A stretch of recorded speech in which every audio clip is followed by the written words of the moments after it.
The contender round of the chase for the NASCAR Sprint Cup Series title all came down to Talladega Superspeedway. We had 12 drivers coming in facing elimination. 4 of those would go home, only 8 would advance, and that would be at the end of a wild finishing Talladega race.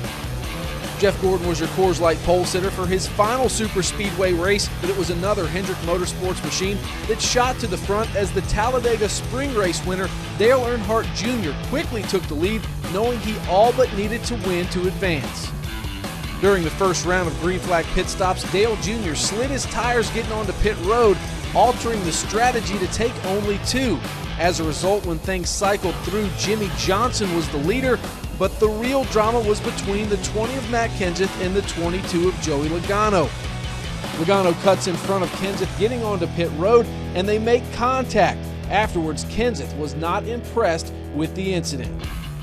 Tell that 22 I'm going to knock his out after the race. You tell him to hide behind his daddy. He from the third lane. I don't even think he was going to pit for right down in front of me and brake check me. Cancel, buddy. Cancel. Close to halfway in the race, and the 11 car of Denny Hamlin has a strange issue. The roof hatch was coming up when the car was at speed. The crew brought Denny down pit road to tape the hatch shut, but the untimely stop cost the 11 a ton of track position, and on top of that, the fix didn't stick, as the tape blew off a few laps later, resulting in yet another green flag stop, and as a result, Denny Hamlin ends up 2 laps down.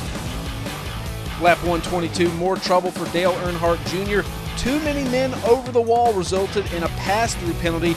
The 88 did not lose a lap, but did lose the draft, and what was one of the fastest cars of the day was all alone at Talladega. Luckily, the caution came out for Justin Allgaier's blown motor before Earnhardt did go a lap down. Fellow chaser Martin Truex Jr. received a free pass, and all but one chaser, that would be Denny Hamlin, was back on the lead lap. With around 40 laps to go, Dale Jr. retakes the lead, but during green flag stops on lap 170, Jr. slid his tires again getting onto pit road. That cost him valuable time as the 88 crew had to change right side tires, costing them position on the track again. With under 5 laps to go, Jamie McMurray loses his engine. That brought out the caution that set up a green-white checkered finish. As they tried to attempt the restart, more drama. Martin Truex Jr. got into the back of Jimmie Johnson before the leaders went to the start-finish line. The caution would remain in effect, and NASCAR explained there would be another attempt to restart the race. Just after the ensuing restart, the field would crash yet again. NASCAR would rule that Joey Logano was ahead of Dale Earnhardt Jr. as the caution flag came out. Logano sweeps the entire 3 races of the contender round, with Dale Earnhardt Jr., Ryan Newman, Denny Hamlin, and Matt Kenseth all being eliminated from the chase. And the 4 News blew up, so he said he was going to stay in his lane, so the 6 then went outside and he clipped him and caused a wreck because he knew he'd make the chase that way. So it's I got wrecked out 2 weeks in a row from people, doing what they had to do to make the chase. But you can call it what you want, but I just feel like they've lost total control of this whole thing. That's not what racing's all about. What we do have going for us that other teams don't have is a lot of confidence. We got momentum, and we're relaxed. We've shown that we know how to do it. We just got to keep going out there and doing what we know how to do.